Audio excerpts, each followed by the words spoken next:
Vamos a trabajar ahora la expansión agrícola que se desarrolló en Europa Occidental entre los siglos XI al XIII. Los siglos XI corresponden a los años posteriores al año 1000 y el siglo XIII corresponde a los años del 1200. La expansión agrícola, para poder analizar este proceso histórico que, como dijimos, se desarrolla en Europa Occidental en los siglos XI al XIII, es importante cuáles fueron las condiciones que provocaron esta expansión. Los historiadores todavía no se ponen de acuerdo si la causa principal de dicha expansión fue el aumento de la población y por lo tanto de la mano de obra dedicada a la producción de alimentos, mientras que otros creen que el aumento demográfico fue consecuencia y no la causa del aumento de la producción. O sea que primero se produjo el aumento de la producción agrícola y después el aumento demográfico, mientras que para otros historiadores primero creció la población y el crecimiento de la población empujó a la búsqueda y a los cambios agrícolas, a la búsqueda de nuevas técnicas y a los cambios agrícolas. Más allá de que si fue causa o consecuencia, lo cierto es que ambos procesos, aumento demográfico y expansión agrícola, se retroalimentaron. En efecto, durante el siglo XI, los campesinos debieron hacer frente a crecientes exigencias de los nobles que los obligaron a incrementar la producción para poder contar no solo con los alimentos necesarios para su subsistencia, sino también con un excedente que debían entregarle a los nobles. Ahora bien, ¿de qué forma se dio la expansión agrícola? Fue fundamentalmente un aumento de la producción de tipo extensivo, es decir, gracias a la incorporación de nuevas tierras que hasta ese momento no estaban en producción. La puesta en producción de nuevas tierras recibe el nombre de roturaciones, es decir, arar por primera vez tierras que hasta ese momento eran vírgenes. ¿Cuáles van a ser esas tierras? En un primer momento, pantanos, matorrales y luego el avance sobre el bosque. Este proceso se desarrolló primero por los campesinos que avanzaron sobre las tierras más cercanas al lager para ponerlas en producción. Cuando los nobles se dieron cuenta de la importancia de este proceso, impulsaron ellos mismos las roturaciones y para fomentarlas les permitieron a los campesinos liberarse de alguna de sus obligaciones. Recordemos siempre que en esta sociedad quien trabaja son los campesinos en sus familias. Ahora, estas nuevas roturaciones, la incorporación de nuevas tierras que están ubicadas al norte y al oeste de Europa, ponen en funcionamiento innovaciones técnicas. Cuando hablamos de innovaciones técnicas, estamos hablando de la forma de producción y de los instrumentos de la producción agrícola. Nosotros ya sabemos que la producción agrícola se desarrollaba en tres espacios: el ager, el saltus y la silva. Ahora, las que estaban en producción era el ager, pero no hay que olvidar que ambos espacios complementaban la labor que se desarrollaba en el ager. ¿Cómo se trabajaba el ager? A partir de la rotación bienal. ¿Por qué la rotación? Porque estas tierras requerían del descanso para recuperar su fertilidad. Este descanso implicaba la incorporación de los animales en el durante el periodo de barbecho en las tierras que estaban en descanso. porque los animales, recuerden el texto de Fontana, que los animales con sus deposiciones ayudaban a la fertilidad. ¿Cuál es el cambio que se desarrolla a partir del siglo XI?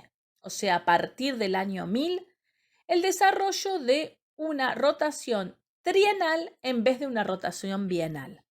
O sea, en vez de tener el 50% de la producción de lager en barbecho y el 50% cultivado, voy a tener 2/3 cultivados y 1/3 en barbecho. La primera consecuencia del cambio de la rotación trienal es que tengo más tierras en producción. De tener la mitad de la tierra en la producción, voy a tener 2/3 y va a disminuir el espacio dedicado al barbecho.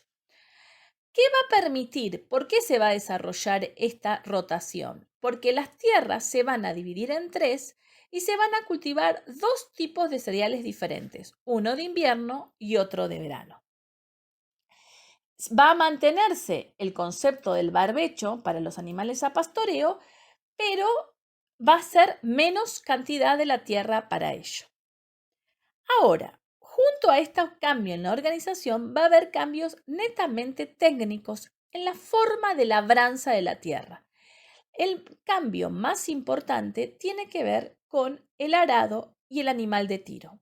Hasta ese momento el arado utilizado era el arado romano, que estaba muy adaptado al tipo de tierras mediterráneas, que eran más fáciles de trabajar. El arado de vertedera se va a utilizar para las tierras que se van a poner en producción con las roturaciones, que son tierras de más difícil trabajo, que requieren surcos más profundos para su labranza. Esto es lo que hace el arado de vertedera porque incorpora una cuchilla que permite surcar el suelo y facilitar la penetración del arado en sí mismo, de la reja en la tierra, y además una vertedera de madera o de metal que echa la tierra hacia un solo lado y no genera, como con el arado romano, que la tierra se echaba hacia ambos lados. Esto facilita trabajar con un suelo más plano y uniforme. Y va a permitir surcos más profundos, y cuanto más profundo va a ser el surco, más efectivo va a ser la capacidad de germinación de la semilla. Ahora, esta innovación técnica del arado no podría haberse hecho sin el cambio del animal de tiro, que es el paulatino reemplazo del buey por el caballo.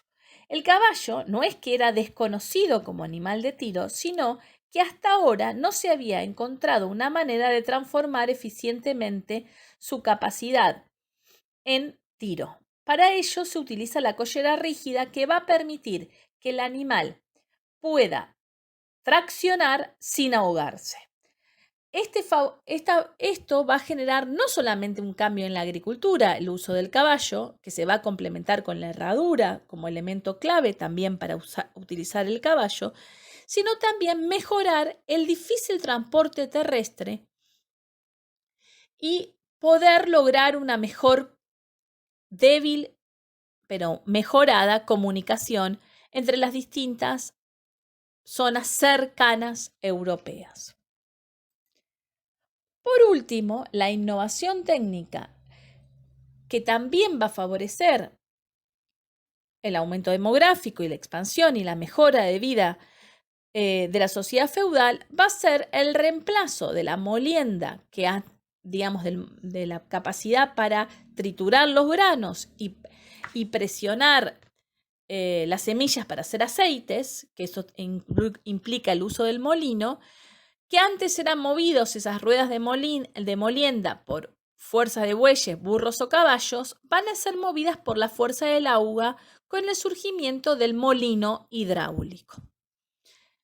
De esta manera, la expansión agrícola que se desarrolla a partir del año 1000, desde el siglo XI hasta el siglo en Europa occidental, sobre todo en las zonas norte, desde el siglo XI hasta el siglo XIII, recuerden siempre el tema de la ubicación temporal como un proceso, o sea, esto no es que de un día para el otro, sino que paulatinamente se fueron incorporando estos cambios en la organización, en la innovación técnica y nuevas tierras que se ponen en producción.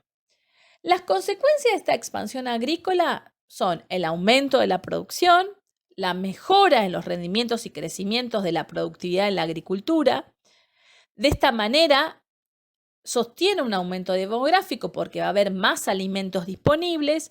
Esto va a favorecer el crecimiento de la población, que a su vez va a sostener esta expansión agrícola como dos elementos que se retroalimentan.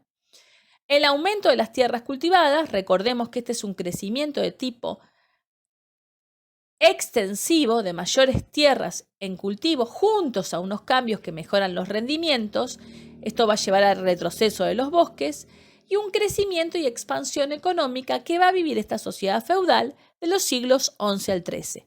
El primer elemento de esta expansión de la sociedad feudal es la expansión agrícola. Más adelante vamos a ver cómo esta expansión agrícola se conecta con otras.